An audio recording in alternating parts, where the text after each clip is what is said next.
오늘 본문의 말씀은 아덴을 떠나 고린도에 도착한 것으로 시작하고 있습니다. 이곳에서 바울은 브리스길라와 아굴라 부부를 만나게 되고 또 1년 6개월 동안 이 고린도에서 사역을 하게 됩니다. 그리고 18장 후반부에는 그 브리스길라와 아굴라 부부로부터 그 복음을 듣게 된 그 아볼로의 사역들을 기록하고 있습니다. 먼저 브리스길라와 아굴라 부부에 대해서 한번 살펴보도록 하겠습니다.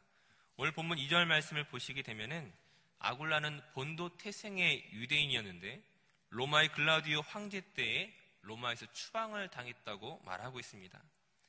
이를 역사적으로 보게 되면은 주 49년쯤에 이제 로마에서 크레스투스라는 사람에 의해서 소동이 일어났는데 이로 인해 유대인들이 로마에서 추방을 당했다는 역사적인 기록을 가지고 있습니다. 어떤 학자들에 의하면 이 크레스투스라는 어떤 사람의 이름이 아니라 이것이 그리스도라는 그 예수 그리스도를 잘못 알아듣고 발음한 것이라고 말하는 학자들도 있습니다. 즉 로마에서 예수를 그리스도로 고백하는 유대인과 그렇지 않은 유대인들 사이에 그 갈등이 일어났을 때에 이것이 질서 유지에 위협이 된다고 생각했던 로마가 유대인들 전부 혹은 유대 그리스도인들을 추방했다는 것이죠. 어찌되었든 무엇이 분명한 사실입니까? 브리스길라와 아굴라 부부가 로마에 있었지만 이제 그곳에서 추방을 당하고 고린도에 새롭게 정착하게 된 것입니다. 그리고 바울이 이들 부부를 찾아가게 되고 그리고 그 이후 함께 그 모든 사역들을 한 것들을 볼 수가 있습니다. 특별히 이들 부부가 천막 만드는 일을 하고 있었는데 이것이 바울과 같은 일이었죠. 즉 함께 노동하고 또 안식일에는 함께 회당에 가서 복음을 전하는 그 매일매일의 삶을 함께하게 되었던 것입니다. 바울이 이들 부부에 대해서 이렇게 평가하고 있습니다. 로마서 16장 4절 말씀에 보시게 되면 그들은 즉 브리스길라와 아굴라는 내 목숨을 위하여 자기들의 목까지도 내놓았나니 나뿐 아니라 이방인의 모든 교회도 그들에게 감사하느니라. 바울이 이처럼 이들 부부를 평가하고 고마워하는 이유가 무엇입니까? 사실 사도행전을 읽어가다 보면은 우리가 너무나 잘 알다시피 바울에게 수많은 어려움과 고난이 있었죠. 그가 다시금 매번 믿음으로 일어나기는 했었지만은 바울로서도 참 견디기 힘든 일이었을 것입니다. 특별히 지금 그가 고린도에 머물러 있을 당시에 그 다른 어떤 때보다 그에게는 힘든 시간이었습니다. 왜냐하면 그 이전의 모든 사역들 가운데서는 그와 함께하는 동료들이 있었지만 지금 고린도에 바울 혼자 있었기 때문입니다. 1차 전도여행 때는 바나바가 함께 있었고 2차 전도여행 때는 실라와 디모데가 함께 있었습니다. 근데 전도여행 그 중간에 그 베레아에서 그 유대인들의 그 핍박과 방해로 인하여서 어쩔 수 없이 아덴으로 떠나게 될 때에 실라와 디모데를 이 베레아에 남겨두게 됩니다. 왜냐하면 그 바울로부터 말씀을 전해 듣고 그 말씀을 상고하고 그 말씀을 깊이 깨달아가고 있는 그 사람들을 그냥 내버려 둘 수 없었기 때문이었죠. 즉 고린도까지 혼자 바울이 왔는데 그에게 그것이 참으로 힘든 순간이었다는 것이죠. 이전의 모든 위기의 순간에 바울에게 믿음의 동역자가 있었지만 그의 고통과 슬픔과 아픔을 함께 나눌 수 있는 동료가 있었지만 지금 홀로 남아서 고린도에서 사역을 하는 동안 그에겐 참으로 힘든 시간이었을 것입니다. 고린도전서 2장 3절에서 바울이 이렇게 고백을 하고 있습니다. 내가 너희 가운데 거할 때에 약하고 두려워하고 심히 떨었노라. 그가 혼자 있었기 때문에 이런 고백을 할 수밖에 없었죠. 그런 상황 속에서 지금 브리스길라와 아굴라 부부를 만난 것입니다. 아마 이들 부부는 이미 이전에 복음을 전해 듣고 헌신된 그리스도인이었을 것입니다. 왜냐하면 바울이 이들 부부에게 복음을 전했다는 내용이 없고 바울이 이들 부부를 먼저 찾아갔었죠. 또한 이들 부부가 에베소에서 이미 복음을 알고 그 예수 그리스도를 전하고 있던 아볼로에게 찾아가서 그에게 더 복음을 자세하게 설명함으로써 이런 모습들을 통해 봤을 때 이미 기독교 신앙에 있어서 헌신된 성숙된 사람이었음을 알 수가 있을 것입니다. 이처럼 헌신된 그리스도인들, 바울의 동역자가 될 수 있는 그런 사람들과 함께 할 때에 그가 힘을 낼 수가 있었다는 것이죠. 천막 만드는 어떤 고된 노동을 할 때에도 함께 하기 때문에 조금 더 수월하게 재밌게 할 수 있는 것입니다. 그들이 함께 일하면서 어떤 이야기들을 나누었을까요? 특별히 브리스길라와 아굴라 부부가 로마에서 왔었잖아요. 즉 바울이 이전부터 세계의 중심이었던 그 로마에 가서 내가 복음을 전하겠다라는 그런 꿈들을 가지고 있었는데, 지금 그 로마 출신의 로마에서 온 이 사람들을 통하여서 그 로마의 상황을 듣고 또 이미 세워져 있는 그 로마 교회의 이야기를 들으면서 아마 그가 가지고 있던 그 꿈들을 더 깊게 생각할 수 있었을 것입니다. 고된 노동을 마치고 숙소로 돌아왔을 때에 이전에는 그 혼자 그 텅 빈 방 안에 있었다면은 이제 그를 반겨주고 함께 식사하고 그날 하루를 함께 마감할 수 있는 동료가 생긴 것입니다. 우리가 기억해야 할 것은 바울은 슈퍼맨이 아니란 것이죠. 그 역시 실패했을 때 위로가 필요하고 격려가 필요하고 함께하는 사람들이 필요했다는 것이죠. 만약 바울이 브리스길라와 아굴라 부부를 조금만 더 늦게 만났더라면 아마 바울이 먼저 지쳐 쓰러져 버렸을지도 모르는 일입니다. 마치 엘리야가 로뎀나무 아래에서 차라리 죽기를 바랬던 것처럼 나 혼자 남았습니다. 나 혼자 남았습니다. 그런 엘리야의 탄식처럼 바울 역시 좌절해버리고 말았을지 모를 것입니다.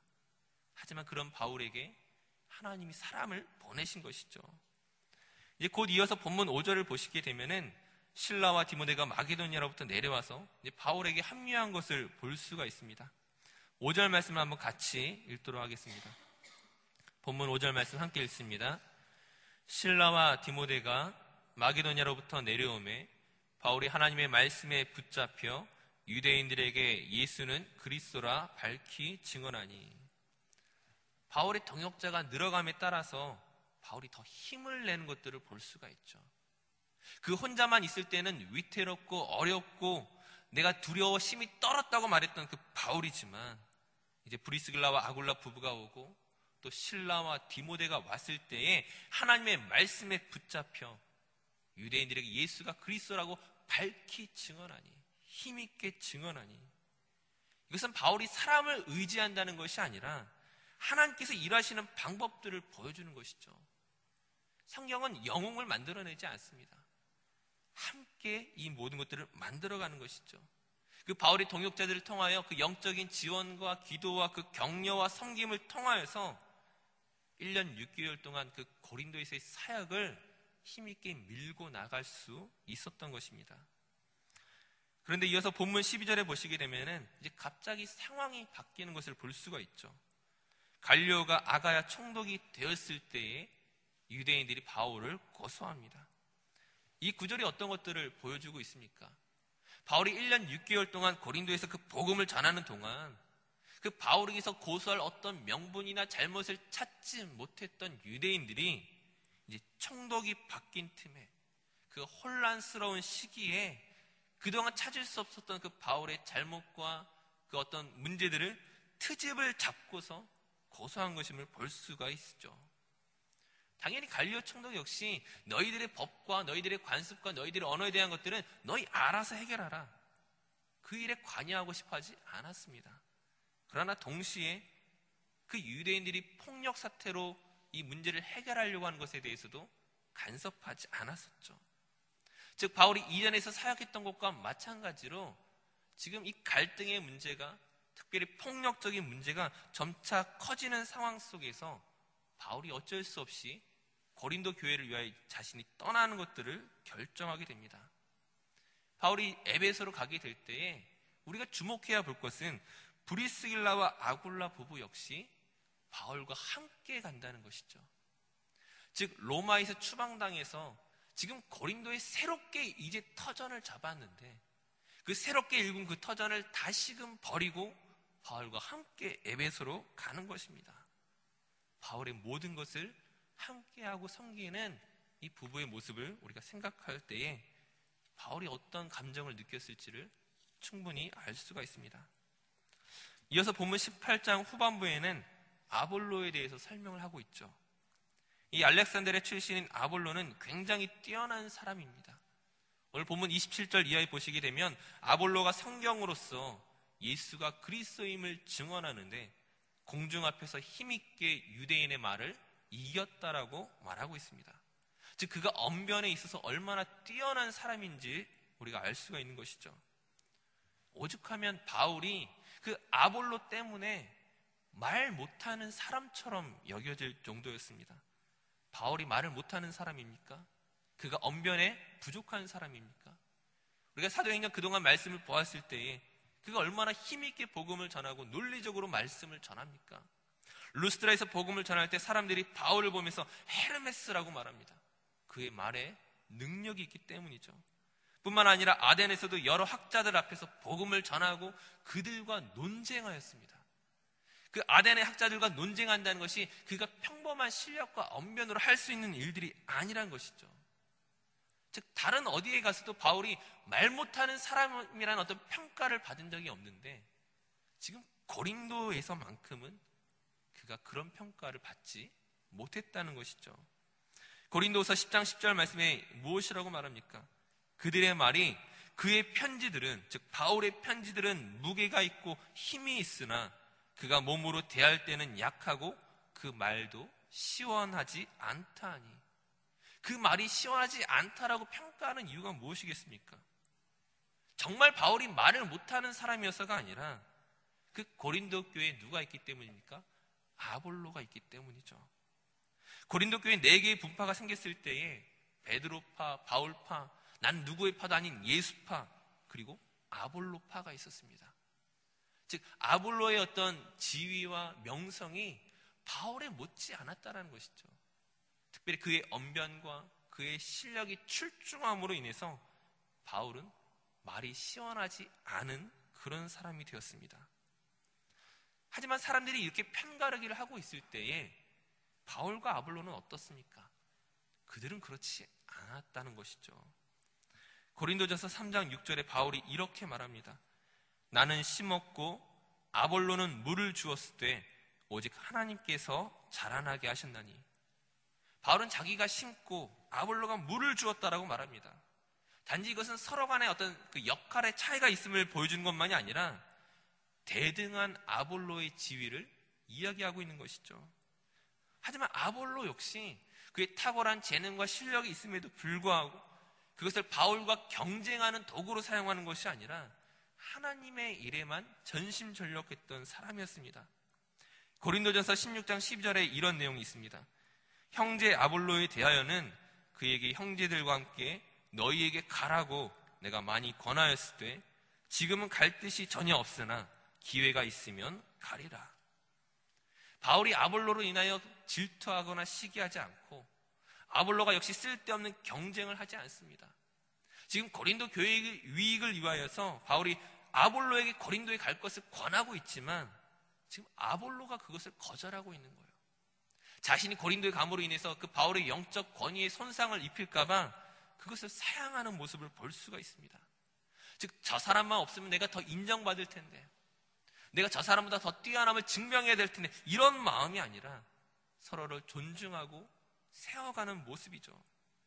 고린도전서 4장 6절 말씀에 이렇게 이야기합니다. 형제들아, 내가 너희를 위하여 이 일에 나와 아볼로를 들어서 본을 보였으니 이는 너희로 하여금 기록된 말씀 밖으로 넘어가지 말라 한 것을 우리에게서 배워 서로 대적하여 교만한 마음을 가지지 말게 하려 함이라. 바울과 아볼로가 함께 너희에게 본을 보였다고 말합니다. 말씀 안에서 서로를 존중하고 각각 겸손한 마음으로 서로에게 어떻게 행했는지를 우리에게서 배우라. 이것이 바울과 아볼로의 관계였다는 것이죠. 지금 고린도 교회가 4개의 분파로 서로 흔들리고 싸우고 있는 상황 속에서도 여전히 바울과 아볼로는 서로에게 믿음직한 동료였음을 보여주고 있습니다. 오늘 말씀의 결론이 어떤 것이겠습니까? 브리스길라와 아굴라 부부, 실라와 디모데, 바울과 아볼로 모두 예수 안에서 한 동역자들입니다. 상대방이 없어야 내가 인정받는 것이 아니라 상대방이 있음으로 인해 내가 쓰러지지 않고 말씀 앞에 견고히 설 수 있었다는 것이죠. 서로 다르다는 것이 한 악기가 소프라노와 엘토와 테너와 베이스 음을 낼 수 있겠습니까? 나 혼자서 할 수 있는 것이 아니죠. 각각 다를지라도 예수 안에서, 성령 안에서 하나가 될 때에, 서로가 다른 사역과 역할들이 있지만 그것을 존중하고 격려하고 함께 세워갈 때에 아름다운 하모니가 만들어지는 것이죠. 바라기는 믿음의 동역자들이 우리 옆에 많이 있어야 됩니다. 그러기 위해서는 내가 좋은 동역자가 되고 내가 그를 위해 격려하고 기도하는 사람이 될 때에 교회가 아름답게 세워져 갈 줄로 믿습니다. 각자의 자리에서 겸손하게 또 기도하며 은혜 가운데 함께 나누시는 우리 모두가 되기를 간절히 축원합니다. 기도하겠습니다. 사랑이 많으신 아버지 하나님, 그 수많은 고난과 어려움 속에서 지쳐 쓰러질 뻔했던 그 바울에게 브리스길라와 아굴라 부부를 보내셨던 것처럼, 그리고 실라와 디모데와 또 아볼로를 통하여 함께 일하셨던 하나님께서 오늘 우리의 삶에 역사하셔서 함께 교회를 세워가며 복음을 전하는 일에 우리 모두가 아름답게 쓰임받을 수 있도록 우리를 인도하여 주시옵소서. 나와 아볼로를 통하여 본을 보였던 것처럼, 우리에게 배우라고 말했던 바울의 고백처럼 우리가 하나 되어지는 모습들이 이 세상에 아름답게 나타날 수 있도록 우리를 사용하여 주시옵소서. 주님께 이 모든 것 감사드리며 예수님의 이름으로 기도드립니다. 아멘.